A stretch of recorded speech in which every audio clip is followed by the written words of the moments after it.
Okay, let's graph one of the more complicated secant graphs that you're going to be presented with. So as we get going on here, you'll notice a lot is going on as far as transformations go. We have 4 times the secant of pi over 3 times x minus pi over 2 with a plus 1 on the outside. So as we go through this, I'm going to try to break this down into, we have some vertical components and some labels that we have to worry about, and some horizontal labels that we want to worry about as well. But before we get into any of that, let's go ahead and do just a little bit of factoring on the inside here. That's going to make our lives easier for picking out these transformations. So as I look at this, I'm going to bring along the 4 and the secant. I would like to rewrite this as pi over 3 multiplied by something on the inside here with that plus 1 still on the outside. So pi over 3 times x, that one's pretty obvious. If you redistribute here, you get pi over 3 times x. What can be a little bit more difficult for students is that pi over 2 going on at the end. So I'm going to put a plus c in here for the time being and think to myself, all right, I'm trying to figure out pi over 3 multiplied by some c that we're going to find here in a second is supposed to equal this pi over 2 that was in the original. So I'm just going to set up a quick side equation over here. Pi over 2 should be over here on the right-hand side as it was in the original. And think about how will we solve down for c so we get exactly what's going to fill in here inside our parentheses. So to get that, what I'm going to do is both multiply by 3 on both sides. That'll get rid of our fraction and start isolating c. But I'm also going to go ahead and divide by pi. Or you can visualize this as we are multiplying by the reciprocal of this fraction out in front, right? Because pi in the numerator, pi in the denominator, those will get to cancel out, thus giving us c on the left-hand side all by itself. On the right-hand side, we have a pi in the numerator, pi in the denominator, so those get to cancel out. So 3 over 2 is what we're left with, 3 in the numerator, 2 in the denominator. So what I'm going to do is I'm going to fill that in inside this set of parentheses. So we'd say minus 3 over 2, which is actually 1.5. All right, next let's try to kind of break down what each one of these different numbers involved with our function is going to do. This 4 out in front, that's what we refer to as a stretching factor. It is going to stretch our graph. It's also going to be labels on our y-axis. So 4 and -4 are important labels to go on our x or on our y-axis. The only other thing in this that's going to affect our vertically our y-axis labels is this plus 1 at the end. That plus 1 at the end is going to be moving everything in our graph up by 1 unit.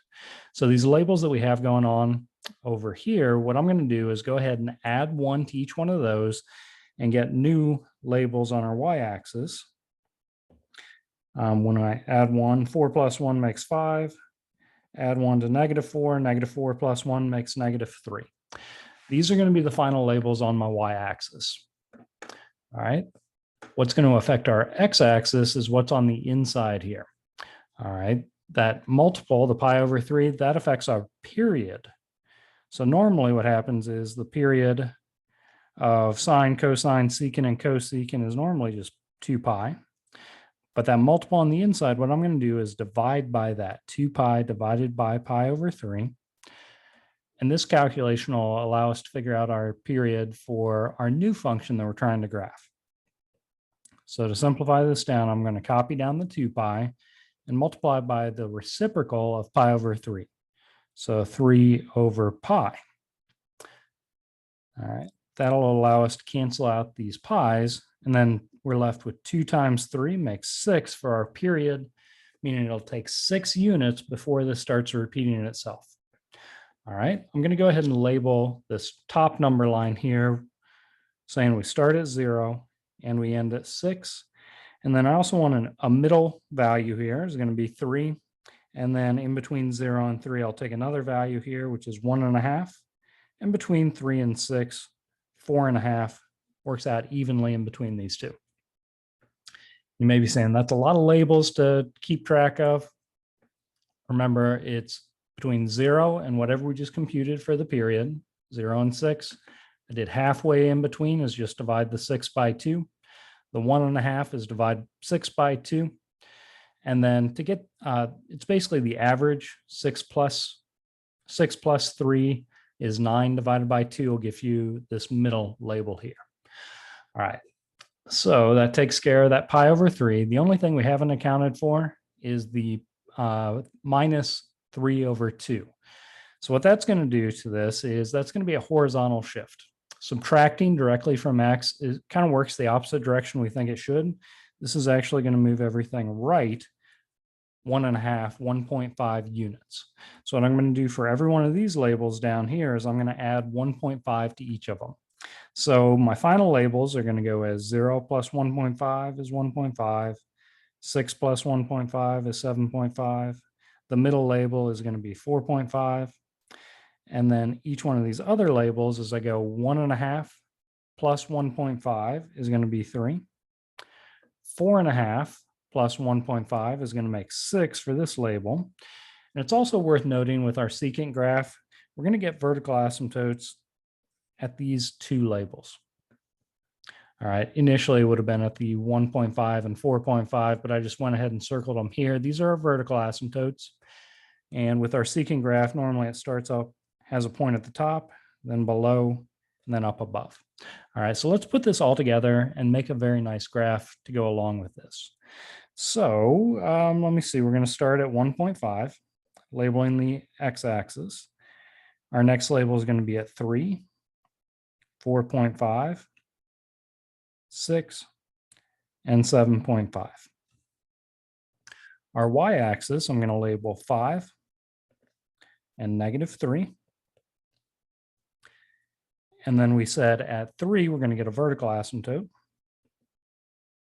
Just kind of sketch that in. At 6, we're going to get a vertical asymptote. And then we had a point at 1.55, at 4.5, -3, and at 7.55. Just kind of putting those points in the correct places. All right, from here, this loop, this is the lowest point on our loop, and it'll go up from there. We do have a vertical asymptote, as this one turns out, being at 0.